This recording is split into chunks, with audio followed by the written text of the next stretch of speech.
Evelina, directoarea Galeriei de Artă Modernă, care obișnuia să se uite la vizitatori, a observat un tânăr care se holba de câteva minute la unul dintre tablouri. Tabloul intitulat Masca de aur înfățișa o femeie de o frumusețe ireală. Galerista s-a uitat mai atent la bărbat. Nu era cunoscut. Statornic, cu o tunsoare proaspătă, purtând un costum scump din lână fină. Nu era un ghiolban, ci un potențial client. Părea uimit de ceea ce vedea.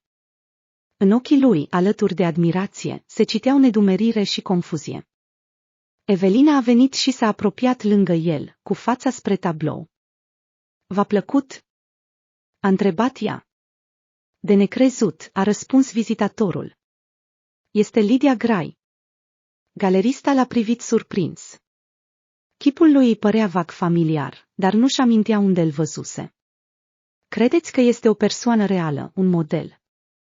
A întrebat ea. Nu-mi vine să cred. A spus străinul. N-am mai văzut-o de 7 ani și, deodată, acest portret. Clientul a devenit din ce în ce mai interesat de galeristă. Mă numesc Evelina, s-a prezentat ea. Director și proprietar al acestei galerii. Străinul a privit-o fără prea mult interes. Încântat de cunoștință, eu sunt Victor, a spus el sec. Spuneți-mi cine este autorul acestui tablou. Pot să-l cunosc. Din păcate, este plecat din țară în acest moment. Wow! Nu-și lua ochii de la pânză, spuse noua cunoștință. Sunt sigur că este ea. Vă rog să-mi dați numărul de telefon al artistului. Trebuie să vorbesc cu el. Este imposibil. Răspunse ferm Evelina. Sunt obligată prin contract și nu am dreptul să dau nici numărul de telefon, nici alte contacte, este confidențial. Ce-i cu prostia asta? De ce nu pot să vorbesc cu autorul? Tocmai v-am explicat, a părut ea puțin supărată. În plus, trebuie să vă dați seama, este o afacere, nu pot divulga informații. Toate negocierile cu artiștii trec prin mine. Bărbatul a fost ușor răcorit de tonul dur al galeristei și a privit-o pentru prima dată cu atenție. Un minim de machiaj, îmbrăcată după principiul iubește-mă așa cum sunt. Un hanorac pestriț, sandale fără tocuri, capul înfășurat într-o eșarfă albastră în formă de turban, astfel încât este imposibil de înțeles culoarea părului ei. În jurul gâtului, mărgele lungi din sticlă de Murano și aur. O bemă tipică. Singurul lucru care îi lipsește este un muștiuc lung de țigară. Îmi pare rău.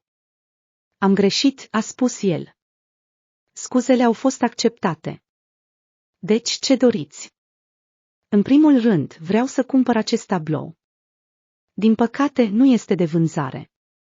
Ce altceva? Victor era confuz. Cum adică nu este de vânzare? A întrebat surprins. Noi vindem doar unele lucrări, aceasta nu se numără printre ele. Nu am permisiunea de a vinde acest tablou. Dar am nevoie de el. Sunt gata să plătesc orice sumă de bani. Am căutat-o pe această femeie și încă mai vreau să o găsesc. Îmi pare rău, dar nu înțeleg. Vorbiți despre model. I-ați spus Lydia. Da, e Lydia Gray. Sunt 100% sigur. Poartă aceeași ținută. Vedeți această ligatură de aur și masca. Artistul a pictat după realitate. Arată exact ca atunci. Când și unde ați văzut-o pe această femeie? A întrebat Evelina. Acum 7 ani. Era actriță la Londra. Musicalul se numea Aripi întunecate ale nopții. Galerista l-a privit cu atenție. Este foarte interesant. Puteți să-mi povestiți. Vreți să serviți o cafea în biroul meu? Să fiu sincer, sunt într-o asemenea stare încât aș prefera ceva mai tare, zâmb Victor cu vinovăție. Ne-am înțeles. Vom găsi ceva mai tare, să mergem. Au ieșit din hol și s-au îndreptat spre biroul directorului. Au mers pe un coridor îngust și s-au trezit într-o cameră spațioasă, cu fotolii din piele moale, mobilier art deco și un acvariu mare cu recif. Evelina a pornit aparatul de cafea și a scos o sticlă de whisky de la bar. Vă rog, luați loc. A spus ea. Așadar, modelul se numește Lydia și a fost actriță la Londra. Da, am studiat acolo. Nu sunt pasionat de teatru, dar se vorbea mult despre acest musical, așa că m-am dus. Nici măcar nu era un musical în sensul clasic, ci un spectacol muzical, un spectacol fără prea multă intrigă. Chiar și pentru Londra a fost avangardist. Victor a acceptat un pahar cu un lichid cifli în bar deschis. Mulțumesc, a luat o înghițitură și a continuat. Era un amestec suprarealist de fantezie, gotic, saga de vampiri, plus efecte speciale. Uimitor. Evelina și-a făcut o ceașcă de cafea și s-a așezat vis-a-vis de el. Victor privea în depărtare, de parcă ar fi văzut acolo imagini din trecut. Pe scenă se întâmplau lucruri inimaginabile. Muzica, vocea, dansul, ritmul, lumina, chiar și mirosul. Nu mai întâlnisem în viața mea o asemenea concentrare de frumusețe, nu atât senzuală, cât mistică, ireală. Magie. Un artist polonez lucra cu trupa, făcând costume, decoruri, chiar și artă corporală. Victor a băut whisky și a pus paharul pe o masă joasă cu picioare curbate. Evelina îl privea și îl asculta cu atenție. În fața ei se afla o ceașcă de cafea neatinsă. Pe mine m-a impresionat în mod deosebit Lydia, chipul ei, figura, vocea, plasticitatea, privirea ei. M-a ardea prin ea. M-a întors cu susul în jos, m-a schimbat. Nu mă puteam gândi decât la ea. Am fost la spectacol de 12 ori. Odată am reușit chiar să mă strecor în culise. Cum ați făcut-o? Evelina s-a emoționat. Am găsit cabina ei și am intrat. A început să vorbească cu dumneavoastră. Da. Lydia s-a dovedit a fi rusoică. Mi-a spus că nu putem avea nimic. M-am emoționat, iar ea a chemat paza. Ei m-au scos afară. Ce s-a întâmplat după aceea? Ați mai văzut-o vreodată? Nu. Nu am mai apucat să vorbesc cu ea. Într-o zi am dat un inel cu un bilet pe el. L-a acceptat. Nu știu, dar nu l-am mai primit înapoi. Nu sunt sigur că a ajuns la ea. Dar o săptămână mai târziu, când m-am dus la un alt spectacol, am primit o scrisoare de la ea. Era vorba doar de câteva rânduri. Lydia m-a rugat să nu o mai urmăresc. Ce s-a întâmplat apoi? Evelina, fără să se întrerupă, și-a privit invitatul, prinzând fiecare cuvânt. Am reușit să aflu adresa casei în care închiria un apartament. Se apropia Crăciunul, iar eu am plecat la Moscova de sărbători. M-am hotărât ca, la întoarcere, să mă duc la ea și să o cer în căsătorie. Unei femei pe care nu o cunoșteați. Evelina era uimită. Credeam că știu cel mai important lucru despre ea. Victor își cobor capul, fața îi se întunecă de parcă ar fi retrăit totul. Când m-am întors, ea dispăruse. Proprietara a spus că Lydia plecase în Belarus. Ați încercat să o găsiți? Da, dar n-am reușit să o găsesc. Am încercat să o caut pe rețelele de socializare, dar nu era niciun semn de ea nicăieri, doar fotografii vechi și nimic altceva. Ați mers la un musical după aceea? Da, odată. Era gol fără ea. Nu v-ați mai întâlnit niciodată? Nu. Dar ea a rămas în mine. Am comparat toate femeile cu ea. Tot ceea ce făceam îi dedicam în minte. Ai putea spune că ea m-a făcut. Îi datorez succesul meu. Nu-mi vine să cred. Ați comparat femeile obișnuite cu un personaj dintr-un musical fantastic. Știu că pare o prostie, dar este adevărat. Păcat că nu ai întâlnit-o în viața reală, când era ea însăși, fără machiaj și efecte speciale. Sunt sigur că magnetismul ei ar fi dispărut și ai fi scăpat de obsesie. Aveți resentimente față de femeile obișnuite. A zâmbit. Îmi mai dați puțin. Sunt încă încordat. Da, bineînțeles, o astfel de poveste mă face și pe mine să fiu nervoasă, a zâmbit Evelina. Dar o să mă limitez la o cafea, azi conduc. Atunci va trebui să o beau singur. N-o să vă vină să credeți, tot nu vrea să mă lase să plec. Implor, dați-mi numărul de telefon al pictorului. Din păcate, nu este posibil. V-am explicat. Dacă vreți, pot să-l contactez mai târziu și să-l întreb despre asta. Dar pun pariu că nu știe mai mult decât dumneavoastră. Poate că, la fel ca și dumneavoastră, a văzut-o pe Lydia la Londra cu mulți ani în urmă, iar ea l-a impresionat profund. Ar fi putut să facă schițe sau fotografii și apoi să deseneze un portret după ele. Nu mă gândisem la asta, a recunoscut Victor și s-a încruntat. Nu pot să trec peste faptul că a dispărut și nu a mai apărut nicăieri altundeva. Cred că motivul este banal. Fata s-a întors în Belarus, s-a căsătorit cu un oligarh local și a avut o mulțime de copii, a încercat Evelina să glumească. Sau proprietărea sa a făcut o greșeală și Lydia a luat legătura cu un australian sau un indian, care locuiește acum în cealaltă parte a lumii. Victor a rângit cu amărăciune și a întrebat pe un ton rugător. Vindeți tabloul? Dați-mi măcar atât. Evelina s-a gândit o clipă. În regulă, a spus ea. De dragul unei povești atât de grozave, o să-mi depășesc puțin autoritatea. Sunt sigură că voi reuși să negociez cu autorul. O să tipăresc contractul și factura. Aveți pașaportul la dumneavoastră? Da, bineînțeles. Victor s-a bucurat și a scos-o din buzunar. Galerista s-a așezat la calculator și în câteva minute a întocmit documentele. Numai să nu plătiți imediat, dați-mi câteva zile pentru aprobare. A spus și a înmânat actele lui Victor. De acord. Viitorul proprietar al tabloului era mulțumit. Și de asemenea, lăsați o adresă unde putem livra tabloul. Cea din contract este la zi. Atunci, la revedere. A spus Evelina, ridicându-se în picioare. Felicitări pentru achiziție. Sunt sigură că peste câțiva ani acest tablou va valora și mai mult. Da, vă mulțumesc. A răspuns Victor. Dar vă dați seama că pentru mine nu este o investiție. Da, bineînțeles, s-a jenat ea. E obiceiul meu. Apoi l-a privit pe Victor drept în ochi și a adăugat. Eu sunt proprietarul galeriei și mă interesează vânzările. Dar sfatul meu este să nu cumpărați acest tablou. De ce să redeschideți răni vechi?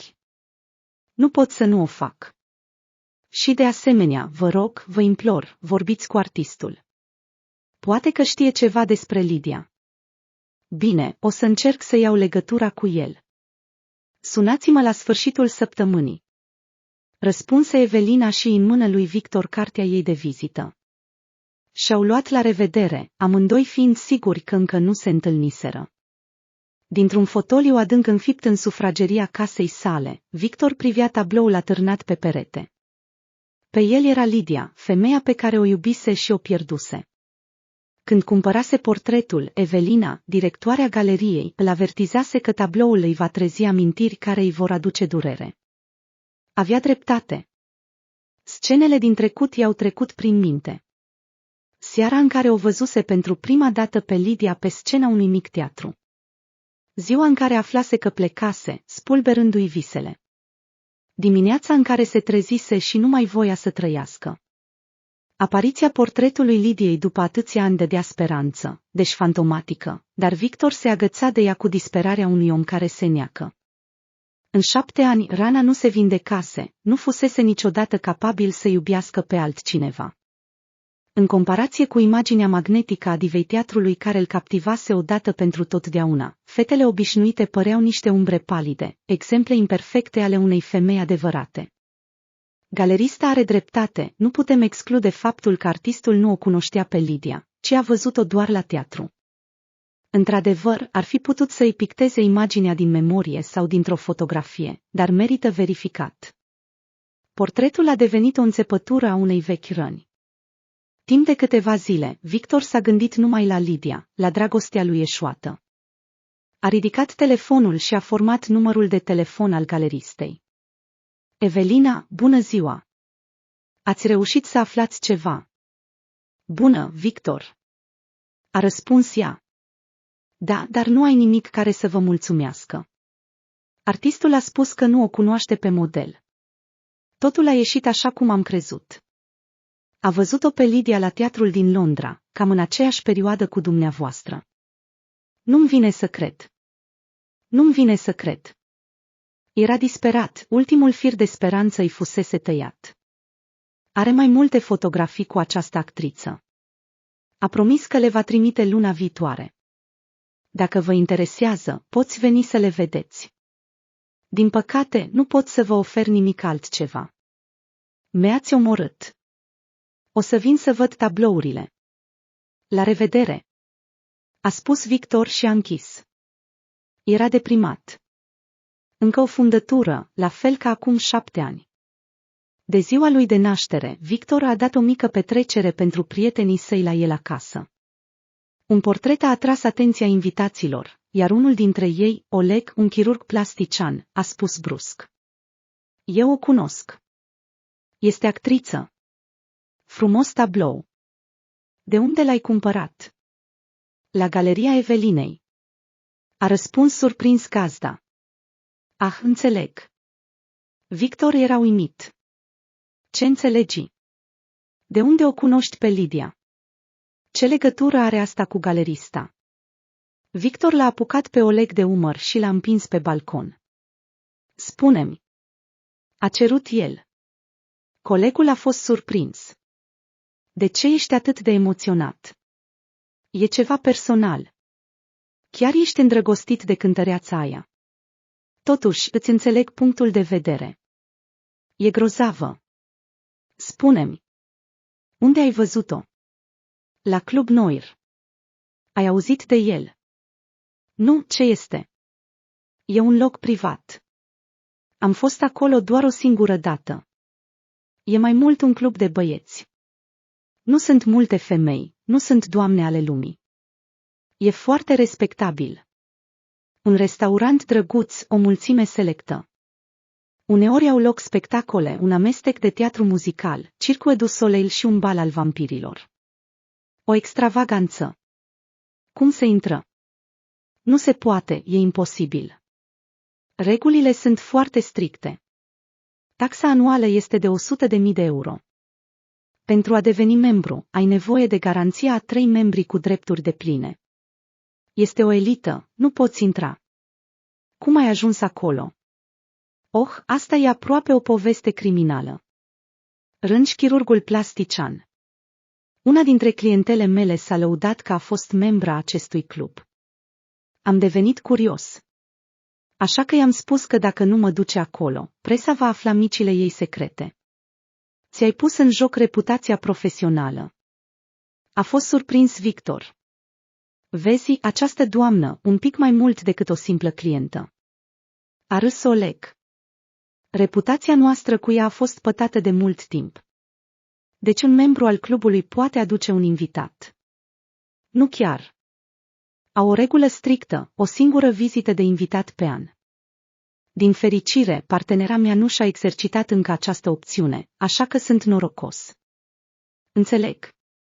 Ce legătură are asta cu proprietara galeriei? Am văzut-o pe Evelina acolo. Am observat-o pentru că o cunosc destul de bine. De ce? Un pic de confidențialitate între doctor și pacient. Chirurgul plastician a râs. Victor era furios. Galerista s-a prefăcut că nu știe, dar știa despre Lydia. Dacă a fost în aceeași zi cu chirurgul, atunci cu siguranță a văzut-o. Tot ce a spus Evelina este o minciună. Dar de ce minte? Anii trec și, odată cu ei, oamenii care au făcut parte din acea viață se sting. Se pare că dacă trecutul este aproape mort, încremenit în labirintul memoriei, atunci același lucru s-a întâmplat și cu oamenii. Pentru Victor, Lydia a fost un trecut stins. Imaginea ei trăia în el nu ca o femeie reală, ci ca o idee de doamnă frumoasă. Să afle că era foarte aproape, vie, sănătoasă și la fel de bună ca întotdeauna, a fost un șoc pentru el. Speranța comatoasă a reînviat și a năvălit în venele lui. Odată cu ea a venit și furia. De ce m-a mințit galerista? O să aflu adevărul. Victor și-a scos telefonul și a format numărul Evelinei. Când aceasta a răspuns, abia și-a putut stăpâni furia. Sunteți la galerie? A întrebat fără să o salute.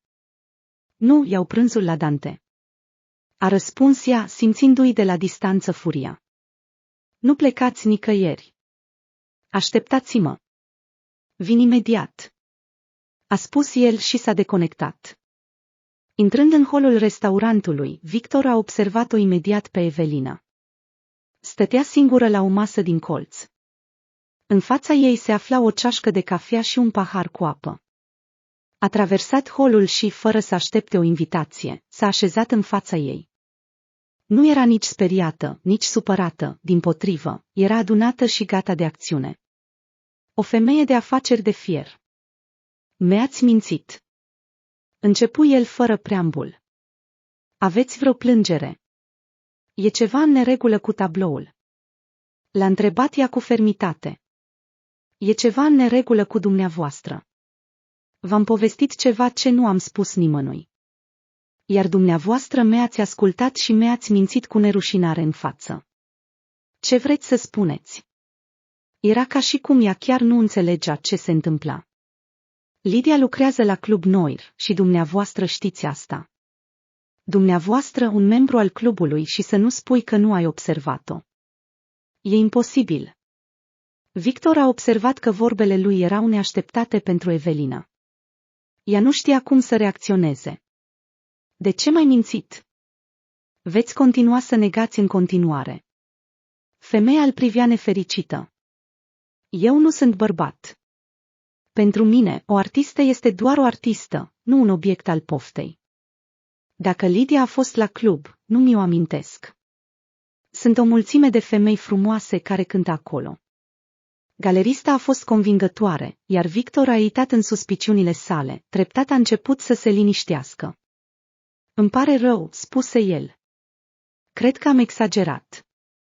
S-a uitat în jur, a chemat chelnerul și a comandat o cafea. Apoi a continuat cu calm conversația. Ce fel de club este acesta? A întrebat el. Este un loc privat pentru prieteni. Uneori au spectacole interactive. Publicul este permanent, așa că spectacolele și artiștii se schimbă. Dacă Lidia a fost acolo, nu există nicio șansă ca ea să mai apară din nou. Cine este proprietarul clubului? Nimeni nu știe. Vreau să mă duc acolo. E imposibil. Intrarea este doar pentru membri. Știu despre vizitele oaspeților. Este doar o vizită pe an pentru a prezenta clubul potențialilor rezidenți. Rezidenți? Acesta este numele oficial pentru membrii clubului. Deci nu sunt rezident, deci nu pot intra. Așa este. Nu puteți merge până la capăt cu asta. Oricum nu aveți nicio șansă să o întâlniți pe Lidia. Spectacolele sunt anunțate în avans, dar noi nu avem încă această informație. Victor nu înțelegea de ce nu o credea. Tot ce spusese până acum fusese rezonabil, echilibrat, motivat, dar el simțea că exista un al doilea fond al acestei logici reci. De ce este în gardă? Ce ascundea ea? Sau era o particularitate a femeilor dintr-o meserie deloc feminină? Afacerile un mediu dur, te poți aștepta oricând la o capcană. Iar Evelina, tânără, frumoasă și singură. Spuneți-mi, cum se ajunge galerist? Întrebă el deodată. Aveți o diplomă în artă? A văzut că nimerise ținta. Evelina era stânjenită, evident că nu se așteptase la o asemenea întrebare. Nu. Îmi place doar arta modernă. Atât de mult încât v-ați decis să construiți o afacere pe baza ei. Aveți o diplomă în management, poate un MBA. De ce îmi puneți întrebările astea? Îi puteam auzi frustrarea din voce. Ce legătură are asta cu problema? Serios, ce legătură are cu problema? Victor a simțit că se agită. Cine sunteți, Evelina? De ce sunteți singură? Nu sunt singură, răspunse ea cu răceală. De fapt, galeria aparține soțului meu, dar el este nerezident, așa că întreaga afacere este înregistrată pe numele meu. Ce, încă un nererdent? Victor a râs nervos. El nu este cetățean rus. Chiar și așa. Ce alte întrebări mai aveți? Lui Victor i s-a părut că a început să se enerveze. O să mă duceți la Noir, altfel vă dau foc la nenorocita de galerie. La prima reprezentație. Mă auziți? Ea îl privea cu o privire lungă și neclintită. Bine, așa să fie. Dar să știți că nu veți avea decât o singură șansă. În ultimele 2 săptămâni, toate gândurile lui Victor se învârteau în jurul clubului închis de elită Noir, în care aspira să intre, iar Evelina era cea care trebuia să-l ajute. În cele din urmă, ea i-a trimis un mesaj că sâmbătă seara va avea loc un spectacol viață și moarte, vestimentație neagră. La ora stabilită, Victor a condus până la club. Evelina l-aștepta deja la intrare. Purta o rochie de catifea neagră fără mâneci. Părul ei blond era de o nuanță platinată, strâns la spate într-o coafură simplă. Machiajul aproape invizibil. S-au îndreptat spre interior. Noiri s-a părut lui Victor ca fiind nerealist de luxos. Chiar și holul arăta neobișnuit. O lumină slabă, blândă, se scurgea din candelabrele de cristal. Oglinzi imense, de lungime întreagă, în rame aurite, reflectau ținutele chic ale invitaților. Fotolii de catifea cu picioare baroce răsucite, draperii strălucitoare, pereți tapțati în mătase, covoare, flori proaspete în vaze înalte, totul crea senzația unui vechi palat venețian. Wow, ce loc! A fluierat Victor. Da, este impresionant la început, a spus Evelina. Și apoi? Te obișnuiești cu el. Galerista era cunoscut aici. O salutau, o felicitau pentru minunata expoziție din galerie, îi zâmbeau. Nu erau încă mulți membri ai clubului. Marea majoritate erau bărbați. E de vreme, a explicat Evelina. Publicul principal urma să sosească după ora 10. Au mers la restaurant și s-au așezat la o masă. Victor a fost uimit de meniu, nu cunoștea nici măcar un sfert din felurile de mâncare enumerate. Prețurile erau absente. Cu toate acestea, a spus el stânjenit, nu e ușor să te orientezi. Dați-mi voie să comand. S-a oferit Evelina și, după ce a primit acordul, i-a spus câteva cuvinte chelnerului. Acesta a dat din cap și a întrebat. Și șampanie? Da, bineînțeles, și un whisky pentru oaspetele meu. Când a fost adus aperitivul, Evelina a spus. Nu voi sta mult timp aici. Fiica mea este bolnavă. Nu voi putea rămâne la spectacol. Aveți o fiică? Victor a fost surprins. Câți ani are ea? 6 ani. Acum e cu o bonă, dar sunt îngrijorată. Nu pot să mă distrez cât timp ea este în starea asta. Vom lua cina și apoi voi pleca. Da, înțeleg ce vrei să spui, a spus el. Oricum, sunt aici cu afaceri. Credeți că Lidia va fi acolo? Da, a răspuns Evelina. Ea are un rol central. În timpul cinei a povestit despre structura clubului și despre distracțiile disponibile, a dat câteva sfaturi, și-a luat rămas bun și a plecat. Restaurantul se umplea treptat, bărbați în jachete de dineu cu papioane, butoniere și batiste de buzunar, câteva doamne în luxul rafinat al mătăsii și catifelei, strălucirea diamantelor, aurului și platinei, aromele subtile ale parfumurilor.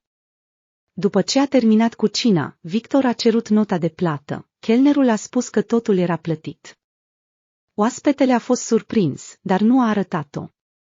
S-a îndreptat mai întâi spre sală și apoi, urmându-i pe ceilalți, spre așa numita cameră neagră. În centrul acesteia, chiar deasupra nivelului podelei, se afla o scenă circulară. În jurul ei, pe 4 rânduri, se aflau canapele joase, confortabile, acoperite cu catifea neagră. Victor s-a coborât pe una dintre ele, cea mai apropiată de scenă. Instantaneu, un chelner a apărut în fața lui și i-a oferit băuturi. Invitatul a ales un whisky și a început discret să observe publicul. În sală nu erau oameni la întâmplare, doamne și cupluri. Oamenii veneau aici pentru a scăpa de viața obișnuită și pentru a socializa cu egalii. Era vizibil că toată lumea se cunoștea între ei. Se salută, sărută mâna doamnelor și domnișoarelor, schimbă în liniște remarci și glume. Cei mai mulți dintre ei țin în mână pahare înalte cu șampanie. Zâmbete misterioase. Atmosfera generală, așteptare, anticipare. Victor a surprins priviri interesate. Era neînsoțit și părea că nu era luat ca un oaspete, ci ca un nou membru al clubului. Nu voia să-și dezvăluie statutul real, așa că încerca să evite contactul vizual pentru a nu vorbi cu nimeni. Victor se simțea ca un hoț care s-a strecurat la petrecerea altcuiva. De ce venise aici? Ca să o fure pe Lydia. Și-a imaginat imaginea ei. Strălucitoare, frumoasă, de neuitat. Sau pentru a se realiza pe sine. În curând o va vedea. Ce va simți? Cum va fi? Lydia, unde ai fost în toți acești ani? A șoptit el. Cu cine te-ai distrat? Nu ai găsit ceva mai bun de făcut. A început spectacolul. Un miros slab de flori s-a răspândit în sală și a început să se audă o muzică liniștită. Candelabrele au fost stinse în mod misterios și deasupra scenei s-au aprins lumini colorate. Trapele invizibile s-au deschis și, sub sunetele încântătoare, 4 figuri feminine au început să plutească la suprafață, una după alta. Prima care a apărut în lumina albastră a fost o fată cu un chip de o frumusețe uimitoare și bucle lungi și blonde. Înaltă și suplă, era îmbrăcată cu sandale și o tunică grecească fluidă cu bretele subțiri și răsucite. A doua, în lumina roșie, era o fată cu pielea închisă la culoare care arăta ca o regină etiopiană. Trupul ei luxuriant strălucea cu o strălucire misterioasă, iar părul ei era împletit strâns în multe împletituri. Bijuteriile de aur îi acopereau frumusețea din cap până în picioare. A treia, în lumina galbenă, a venit o femeie asiatică îmbrăcată într-o rochie de mătase de prințesă chineză, brodată cu flori și păsări. Părul ei negru-albastru, strâns într-o coafură înaltă, era împodobit cu piepteni de jad și perle. A patra, în lumina verde, a apărut o latină într-o ținută viu colorată, alcătuită în mare parte din flori exotice, pene și scoici. Fetele se învârteau într-un dans, înruchipând viața în tot farmecul și varietatea ei. Erau atât de magnifice încât Victor a înghețat de admirație, dar numai pentru scurt timp. Femeia pe care o căuta nu se afla printre ele. Acesta era doar începutul, s-a liniștit el însuși și a început să privească spectacolul. Din când în când un chelner se apropia de el, scoțând un pahar gol de pe marginea canapelei și oferindu-i o nouă porție din lichidul ambrat amețitor. Treptat, muzica a început să-și schimbe ritmul, a devenit puternică și vibrantă. Un bărbat a apărut în centrul scenei și a cântat cu un bariton puternic și strălucitor. Era îmbrăcat în pantaloni negri din piele și o cămașă albă cu gulerul deschis și larg. Fetele, la început timid, dar apoi din ce în ce mai insistent, au început să-l angreneze în dansul lor. Când trecea de la una la alta, cămașa îi se aprindea alternativ cu lumina albastră, roșie, galbenă sau verde. Victor urmărea discret privirile bărbaților din public. Ochii lor se străduiau să privească spre scenă. Cu siguranță că fiecare dintre ei se imagina în locul acestui erou, făcând dragoste cu fiecare dintre frumuseți. Treptat, armonia dansului a început să se destrame. În muzică au apărut note deranjante, iritante. În sală a început un fel de mișcare. Din diferite părți ale scenei au început să se strecoare pe scenă figuri încolanți, luminoși și întunecați. Printre ele se aflau atât bărbați, cât și femei. În mâinile lor se aflau fumătoare de tămâi argintie din care un fum parfumat a umplut sala și a pătruns în creier. Cei care au venit s-au amestecat cu dansatorii și au început să-i angreneze în ritmul lor. Mișcările celor luminoși erau grațioase și armonioase, iar cele ale celor întunecați, ascuțite și pasionale. Treptat, cei luminoși au devenit din ce în ce mai puțini. Au fost împinși la marginea scenei și au dispărut în penumbra sălii. Când a dispărut și ultimul dintre ei, aerul a devenit urât mirositor. Eroul s-a clătinat, s-a prăbușit și nu s-a mai ridicat niciodată. În sunetele triste ale muzicii și în plânsetele frumoaselor, a fost înghițit de pământ. În urma acestui fapt, din lumea subterană au crescut în tăcere 4 stâlpi, de care cei întunecați le-au legat pe fete. Lămpile multicolore s-au stins, iar întreaga scenă a fost inundată de o lumină rece, argintie. În centru a apărut o femeie cu aripi negre, îmbrăcată ca o valchirie. Ea cânta într-o limbă de neînțeles. Era vocea Lidiei. Victor ar fi recunoscut-o de la 1000 de ani. Sub razele de lumină, fața ei strălucea cu luciu argintiu, iar ochii scânteiau ca 2 diamante. Mișcările ei erau hipnotizante și îi făceau inima să bată mai repede. O frumusețe orbitoare, fără cusuri, ireală. Lidia a portretizat îngerul morții. Cei întunecați se învârteau în jurul ei într-un ritm frenetic, cu foamea pe chipuri. Se simțea atât de clar încât era înfiorător. La cei 4 stâlpi lâncezeau fetele care urmau să fie mâncare. Victor s-a uitat la privitori, aceștia urmăreau cu încordare ceea ce se întâmpla. Aparent, chiar și pentru obișnuiții clubului un asemenea spectacol era ceva nou. Continuând să cânte, Lidia a început să se apropie de fiecare dintre fete și să-și arunce privirea asupra lor. Grație unui efect special de neînțeles, din ochii ei au ieșit raze de lumină violetă ca un fulger și s-au stins pe fețele fetelor, de unde acestea au înghețat și au murit instantaneu. Apoi Lidia s-a întors în centrul scenei și a cântat o nouă arie. Victor a privit-o continuu și a fost surprins să observe că fața ei a început să se schimbe. S-a întunecat, s-a uscat, au apărut riduri adânci pe ea. Părul ei devenise grizonant. Victor și-a mutat privirea spre fetele de lângă stâlpi. Același lucru se întâmpla și cu ele. Îmbătrânire instantane, decădere, degradare, descompunere. Lumina s-a stins, iar când s-a reaprins, Lidia dispăruse, iar figurile nemișcate de la stâlpi au început să se fărâmițeze în cenușă. Cei întunecați, care până atunci zăcuseră pe scenă, au sărit în sus și s-au învârtit într-un dans victorios.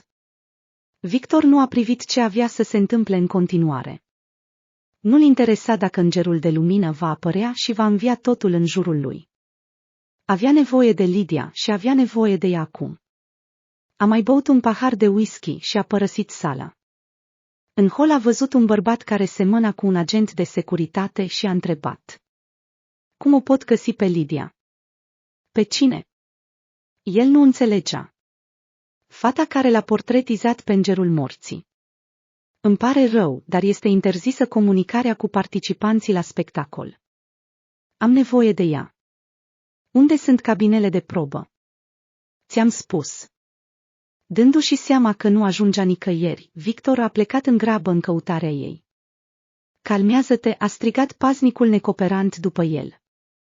"Da, du-te dracului," a strigat Victor, fără să încetinească, dar aproape imediat a simțit o strângere fermă din spate și o lovitură. Victor s-a trezit cu o durere de cap însetat. A deschis ochii și nu și-a dat seama unde se afla. Din împrejurimi era clar că era un hotel.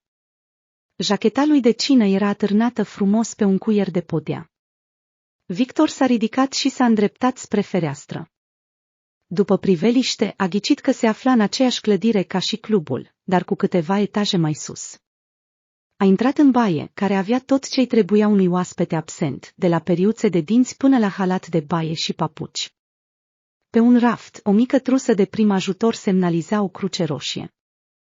Bărbatul a scotocit prin ea și a găsit o pastilă de aspirină. "Cine m-a adus aici?" A încercat să-și amintească, privindu-se în oglindă. "Nu mă amintesc absolut nimic." Și-a verificat banii și documentele, totul era acolo. A deschis minibarul, a scos o sticlă de apă, a înghițit o pastilă și a băut lichidul rece. S-a îmbrăcat și s-a dus la recepție. "Plec, nota de plată a camerei, vă rog," a spus cu o voce surdă. "E totul plătit," i-a răspuns recepționerul. "Micul dejun este în restaurant. Mergeți la dreapta, sub arcadă. Vă așteaptă acolo." "Evelina?" S-a înveselit Victor și a plecat în acea direcție. Ea stătea la masa din fața lui. Era îmbrăcată cu o cămașă albă și blugi. Pe masă, o ceașcă mare cu resturi de cappuccino și un pahar cu suc de portocale. Femeia se uita la ceva pe o tabletă, mișcând imagini cu degetul. Bună dimineața! Victor a salutat-o și s-a așezat lângă ea. Bună dimineața, a spus ea. Ce mai faceți? Vă simțiți bine? Da, cu excepția faptului că nu-mi amintesc cum am ajuns aici. Whisky-ul din club este foarte tare, a zâmbit ea. Am uitat să vă avertizez. I-a strecurat o tabletă și a spus. Uite! E o fotografie cu tablouri cu Lydia, vor fi în curând în galerie. Autorul a autorizat vânzarea. Ce părere ai? El s-a uitat la ecran și s-a prins că nu-l interesa. Cu toate acestea, a luat tableta în mâini, a privit pendelete toate pozele și i-a returnat-o Evelinei. Lui Victor îi se întâmplase ceva în această dimineață. A încercat să prindă și să dea sens senzațiilor sale, dar acestea îi scăpau din minte. Chelnerul s-a apropiat. Victor a comandat doar cafea. Evelina, îți sunt dator. Care este suma? Nimic. Consideră că sunt cheltuielile generale ale galeriei. Ce părere ai despre tablouri? Sunt minunate, a răspuns el sec. Asta e tot. L-a privit cu suspiciune. Ce altceva? Doar nu te aștepți ca eu să cumpăr toate portretele ei. Evelina a fost sincer surprinsă. Nu ți-a plăcut Lydia ieri? Era altfel la Londra. Nu. E minunată și nu s-a schimbat deloc. Atunci ce s-a întâmplat? Cine m-a rugat să ajut? A amenințat că îmi dă foc la nenorocita mea de galerie. A fost altcineva. Victor a zâmbit. Nu te recunosc. A spus Evelina. Nici eu nu mă recunosc. Acum un minut nu voiam să mănânc deloc și deodată mi s-a făcut poftă de mâncare. A chemat chelnerul și a comandat un mic dejun englezesc. Spuneți-mi, galeria dă un venit real sau totul este doar un hobby? A întrebat el. Da, dar nu prea mult. De ce mă întrebai? Sunt interesat de tine, Evelina. Te pricep foarte bine să faci lucrurile să meargă. De aseară mă simt ca cenușăreasa care se furișează la petrecerea altcuiva, iar tu ești zâna mea. Tu, cenușăreasa. A râs prefăcut, iar în adâncul ochilor ei se citea îngrijorarea. Pumpariu ca și inelul meu în buzunar. O umbră i-a trecut pe față, zâmbetul dispărând. Atunci am ghicit bine, a remarcat el.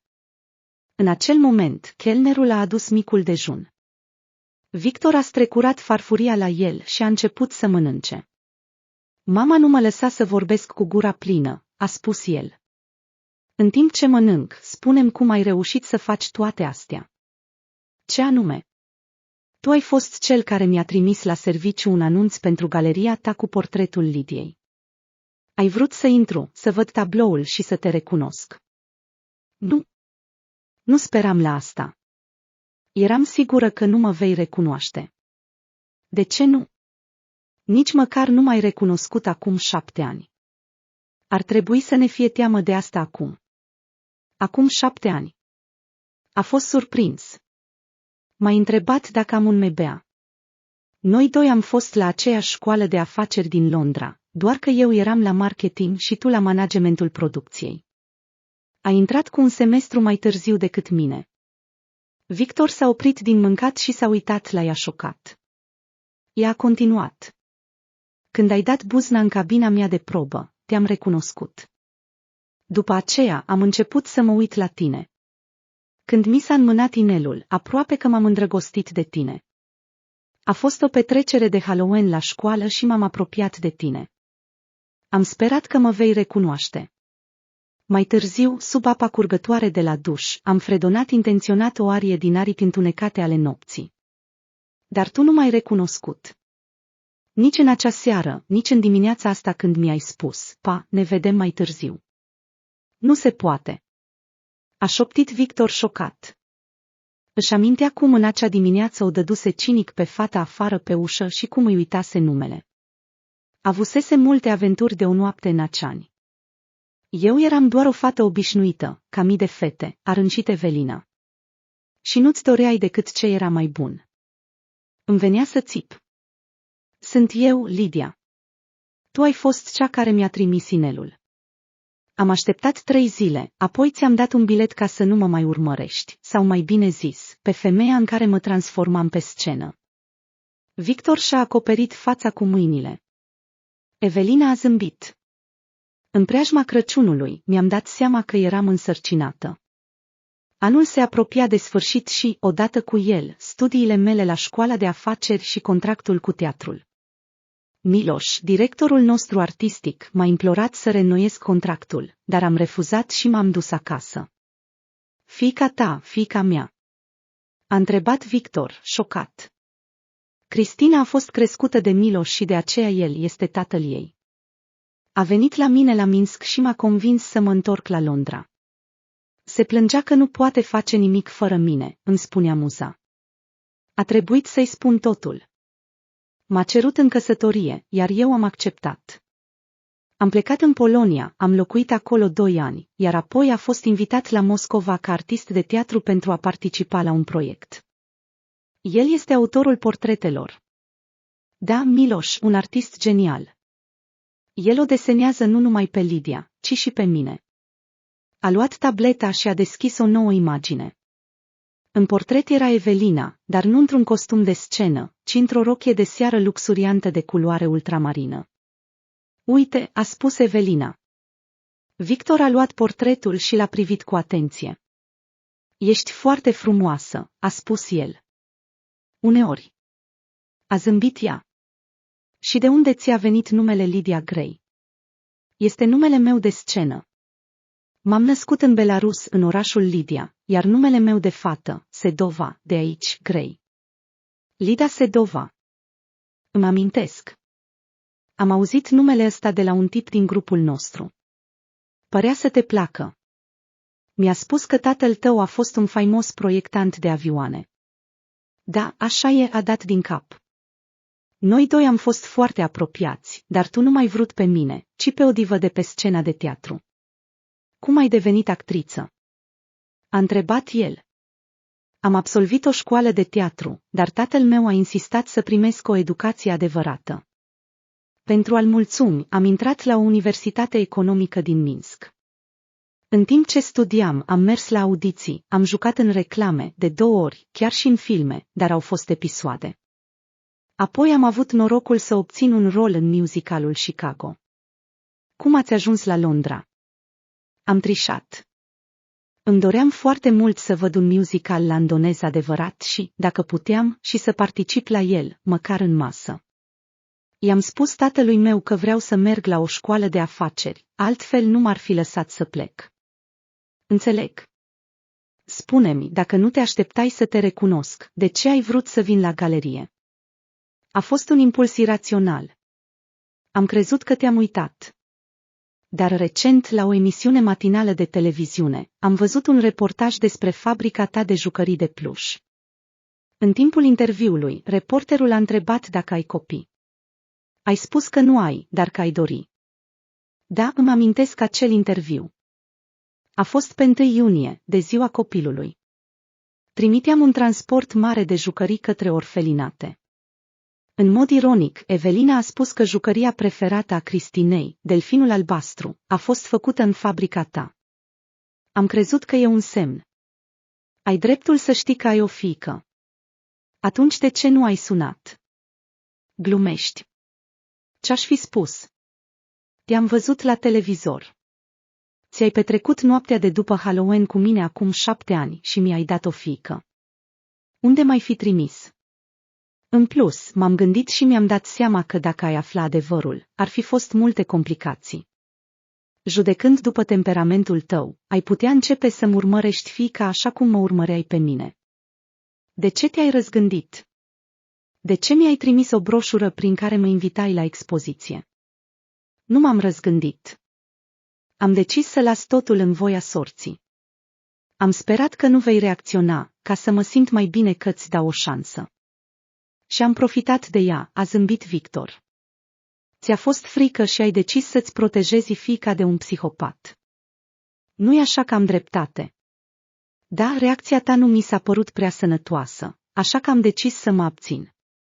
Te-ai gândit vreodată că aș fi putut să mă alătur oricând clubului și să te văd pe scenă?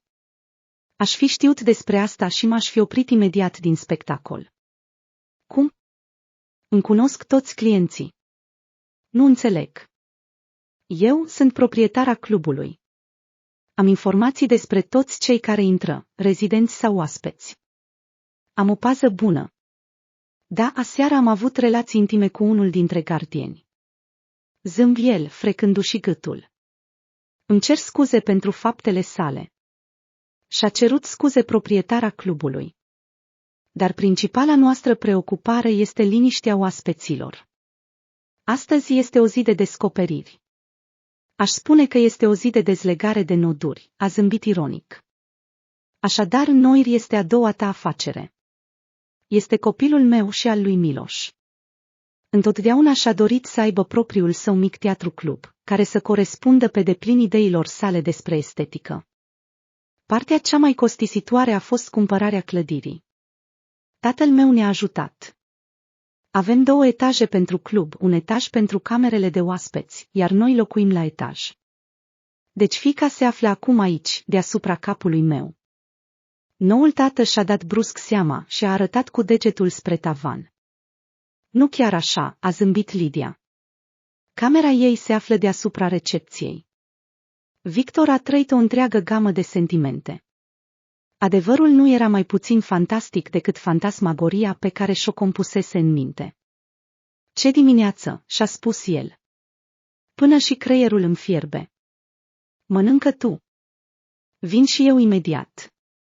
Se ridică și se duse la lift. Victor s-a uitat la omletele și șuncaret și le-a dat la o parte.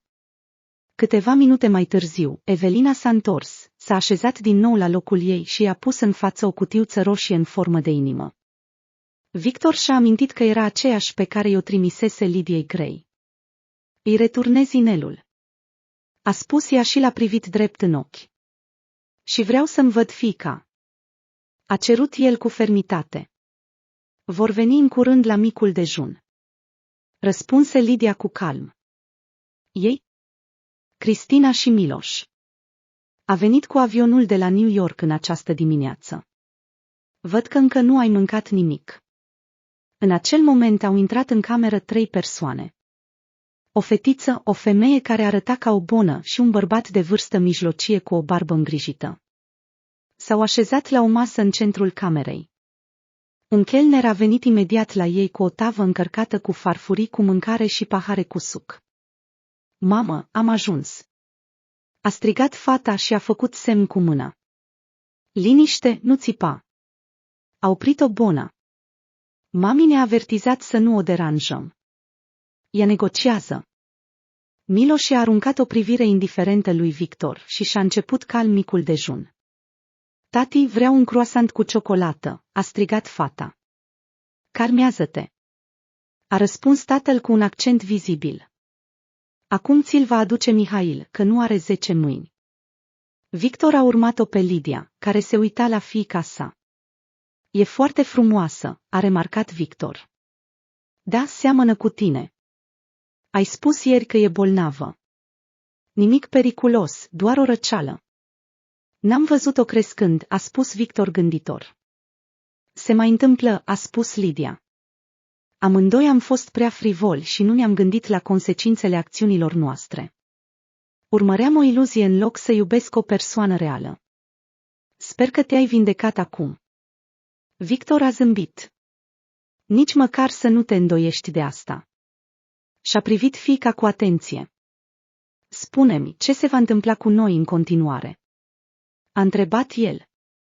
Nu toate poveștile trebuie să aibă un final fericit.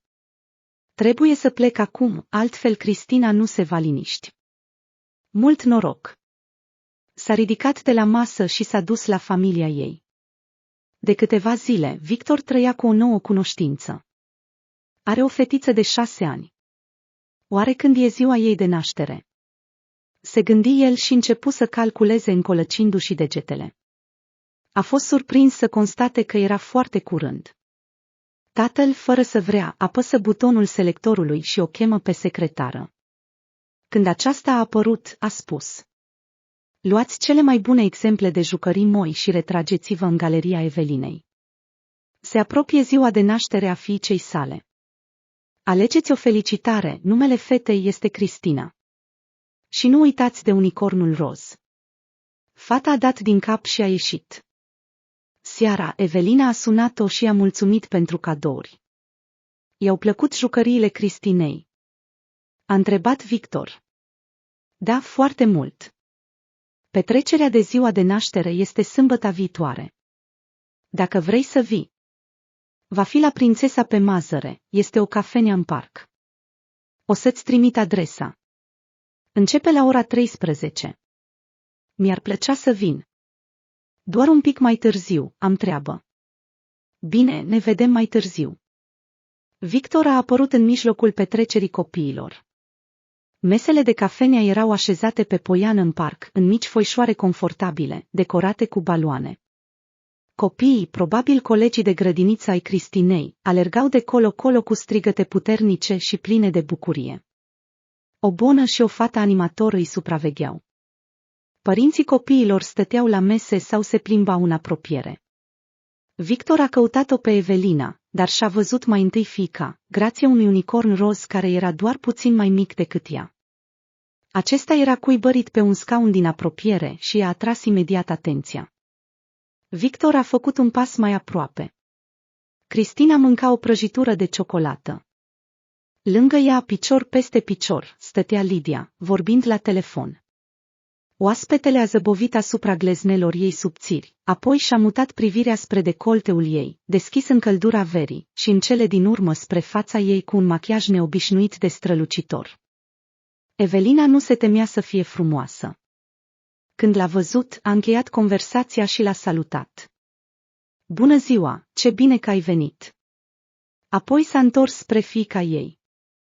Cristina, fă cunoștință cu Victor. Fata a pus lingura în farfurie, s-a uitat la bărbat și destul de matur a spus: mă bucur să te cunosc, Cristina. Victor a zâmbit involuntar. Pot să iau loc? A întrebat el. Fata a dat din cap și a făcut un gest regesc către scaunul din fața ei. Manierele ei l-au făcut să râdă. S-a așezat și a observat ceașca și ustensilele curate. Chiar eram așteptat. S-a gândit el. Lidia i-a turnat niște ceai și i-a pus jos o bucată de tort. Lucrezi cu mama? Fata a făcut conversație, privindu-le cu atenție pe Victor. Nu, dar suntem cunoștințe vechi. A răspuns el. Victor lucrează la fabrica de jucării. El a fost cel care ți-a trimis cadourile. Oh, tu ești. Fata s-a emoționat. Mulțumesc. Mi-au plăcut foarte mult jucăriile, dar cel mai mult unicornul. Îmi place la nebunie. L-a apucat pe prietenul moale și roz și l-a strâns de ea. Nu s-a despărțit niciodată de el, a zâmbit Lidia. Fiecare prințesă trebuie să aibă unicornul ei, a spus Victor cu autoritate. De ce? S-a întrebat Cristina. Unicornul o protejează pe prințesă. Se crede că este un simbol al purității. Puritate? A întrebat fata surprinsă și s-a uitat la mâinile ei, pătate de ciocolată. A luat un șervețel, le-a șters și le-a arătat unicornului. Uite, privește! A spus ea, privindu-le în ochii larg deschiși. Deja sunt curate. Apoi s-a întors spre mama ei și a întrebat-o. Mamă, ai mâncat vreodată un unicorn? Nu, nu am avut. Nu aveai pe nimeni care să te protejeze și umblai murdară. Evelina s-a simțit jenată. Am avut un tătic. Dar uneori foarte departe. Și tatăl meu e departe. Spuse fata întorcându-se spre Victor. El locuiește acum în America. Dar Olga și Tatiana nu au niciun tată. Ar trebui să primească și ei noroci, dar numai unii mai mici. Eu vreau să-l am pe cel mai mare. Și ție îți place cel mai mare. A râs Victor. E bun. Luni îi voi instrui să facă unicorni mai mici. Și-a scotocit în buzunarul de la piept și a scos o pungă mică. Mai am un cadou pentru tine, a spus el. Dar nu știu dacă o să-ți placă, pentru că este foarte mic. Victor a scos un pandantiv pe un lanț și l-a pus în palma fetei. Era un îngeraș făcut din piatră de lună. Ce frumos e! Fata l-a admirat. Pot să-l port eu? Bineînțeles, a spus el. Lasă-mă să te ajut. Când și-a atins fiica pentru prima dată, a simțit că îi tremură mâinile. Abia a fixat lacătul în jurul gâtului ei și s-a îndepărtat. Încă o clipă și ar fi îmbrățișat-o. Evelina a observat starea lui și a spus: Cristina, du-te să te joci cu băieții. Ura! S-a bucurat fata. O să le arăt un înger. Și a luat-o la fugă în luminiș. Victor și Evelina au rămas singuri. Cristina a spus că Miloș locuiește în America. E adevărat? A întrebat el.